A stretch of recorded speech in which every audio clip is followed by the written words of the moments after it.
You think you know someone after 3 years of being with them. You think you've seen the good, the bad, and the ugly, and that nothing can surprise you anymore. That's what I thought about Jake. He was my boyfriend, the man I thought I might build a future with. For 2 years, things were normal. We had our ups and downs, but that's what every couple goes through, right? I trusted him. I believed we were solid, but the last year of our relationship turned into something I could only describe as mental torture. Jake became a different person. He turned controlling, jealous, and paranoid to the point where I felt like I was living under a microscope. Every time my phone buzzed, he wanted to know who it was. If it was a male coworker, even if it was just about work, Jake exploded. He checked my phone, demanded explanations for every call, every message, and every little delay. If I got home from grocery shopping 10 minutes late, he accused me of cheating. And it wasn't just in private. In front of his friends, he'd make cruel jokes, calling me unfaithful like it was some running gag. Everyone laughed like it was harmless fun. But it wasn't fun for me. The irony. I had never once cheated. I was loyal, almost to a fault. Meanwhile, Jake was projecting his own sins onto me. He was cheating all along, and I didn't even know it. The truth came out in a way I never expected. My best friend Teresa, who had been like a sister to me since high school, was the one who caught him red-handed. One night, I showed her a ridiculous text from Jake where he accused me of being suspicious because I was 15 minutes late from grocery shopping. Teresa shook her head, then pulled out her phone. She opened a dating app and showed me Jake's profile, active that very day. His bio claimed he was single and just looking for fun.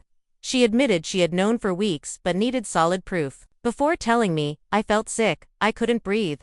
This man who accused me daily of being unfaithful was the one sneaking behind my back. That night, the three of us, me, Teresa, and later my cousin Vicky, made a plan. Not to fix things, not to beg for answers, but to make sure Jake got what he deserved. Teresa made a fake profile on that dating app and matched with him. It didn't even take long. Within hours, Jake matched back.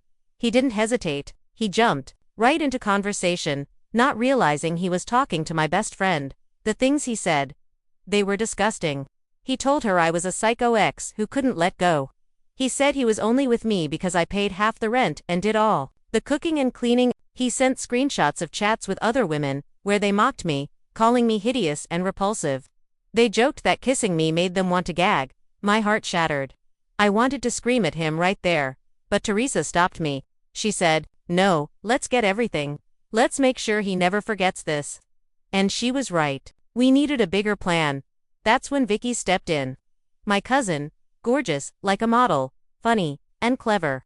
She owed me a favor after I helped her through a rough breakup, and when I told her about Jake, she didn't even hesitate. The plan was simple but brutal. Vicky would accidentally meet Jake at the gym, get his attention, and string him along until he was obsessed. Then, when he was hooked, we'd crush him emotionally and financially. Operation Takedown started at Jake's gym. He was predictable, posting selfies at the same times every week. Vicky got a guest pass and positioned herself next to him while he worked out. As expected, Jake couldn't resist. He stared, flirted, and by the end of the workout, asked for her number. That night, he was already texting her.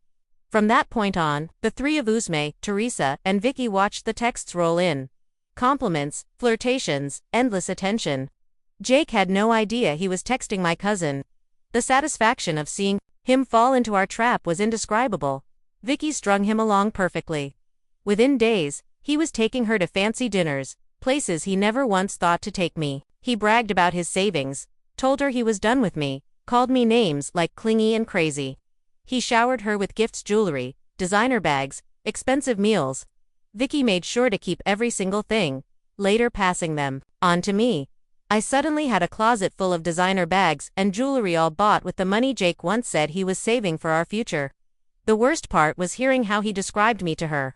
Vicky recorded their conversations, legally, of course, and sent them to me.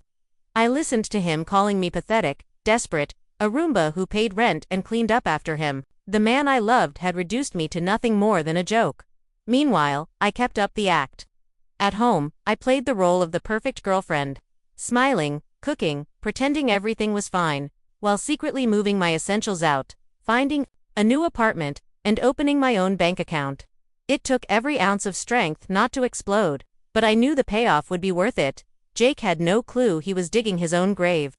He funneled money from our joint account into a private one, funding trips with Vicky, buying gifts, draining himself financially. Vicky pushed the game further.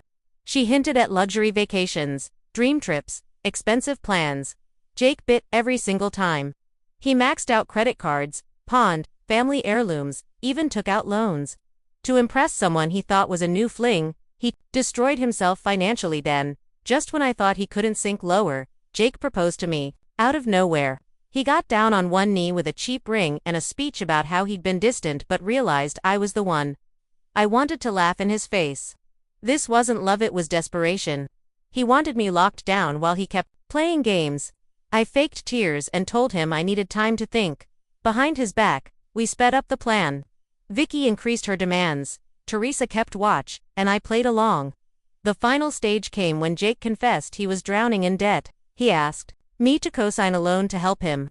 That was my moment. I told him I'd only consider it if he gave me full access to his accounts. The panic on his face was priceless. He knew the game was ending. The last act was our big reveal. Jake planned a luxury trip with Vicky to Bora Bora, maxing out everything he had left.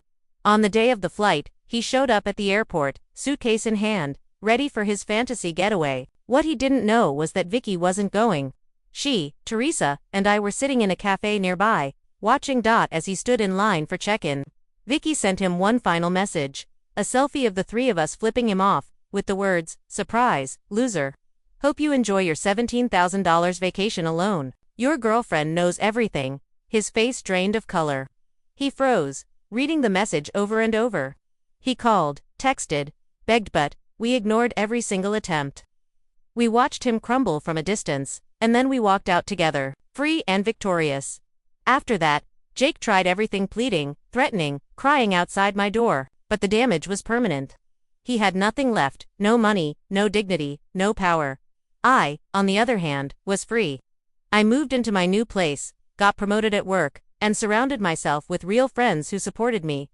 That night, as Jake sat drunk outside my apartment begging, I sipped wine with Teresa and Vicky. For the first time in years, I felt peace, and that's the lesson I want anyone listening to take away. If you're stuck in lies, manipulation, or cheating, you don't have to accept it. You don't have to be trapped. Plan smart, stand strong, and take back your power. You deserve respect, loyalty, and love without conditions. If this story gave you strength, hit that like button. Share your thoughts in the comments, and subscribe for more stories of real-life struggles and triumphs. Remember, sometimes the sweetest revenge isn't screaming or fighting, it's showing them you're stronger, smarter, and better without them. Stay strong, stay true, and never settle for less than you deserve.